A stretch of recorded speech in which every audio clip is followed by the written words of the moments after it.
विशालगडाच्या पायथ्याशी अतिक्रमणाशी कोणताही संबंध नसलेल्या मुस्लिम समाजांच्या गावांना ट्रेनिंग दिलेल्या दंगलखोरांनी टार्गेट केलेलं आहे।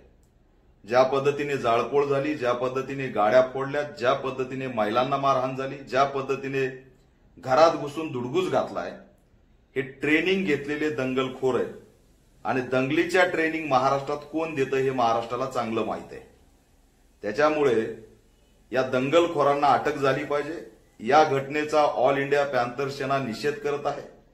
महाराष्ट्रात कायदा व सुव्यवस्था अबाधित राहिली पाहिजे, यासाठी गृहमंत्र्यांनी भूमिका घेतली पाहिजे। आणि निवडणुकीच्या तोंडावरती राजकीय भूमिकेसाठी जर कुणी धार्मिक तेढ निर्माण करून महाराष्ट्र अशांत करण्याचा प्रयत्न करत असेल तर त्यांच्यावरती नव्या कायद्याअंतर्गत गुन्हे दाखल झाले पाहिजेत, अटक झाली पाहिजे।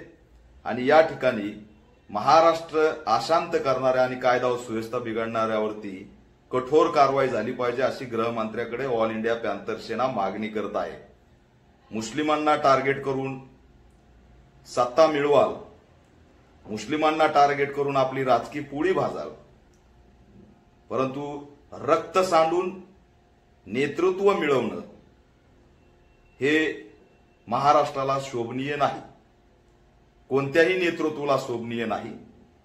कोल्हापूर राजश्री शाहू महाराजांची नगरी, तिथे धर्मांध प्रयोग करणं हे राजश्री शाहू महाराजांचा अवमान आहे। त्याच्यामुळे दंगलखोरांसारखी भूमिका घेणं म्हणजे शाहू महाराजांचा अवमान करणं होय। मी या ठिकाणी अशा प्रवृत्तींचा निषेध सुद्धा करतो।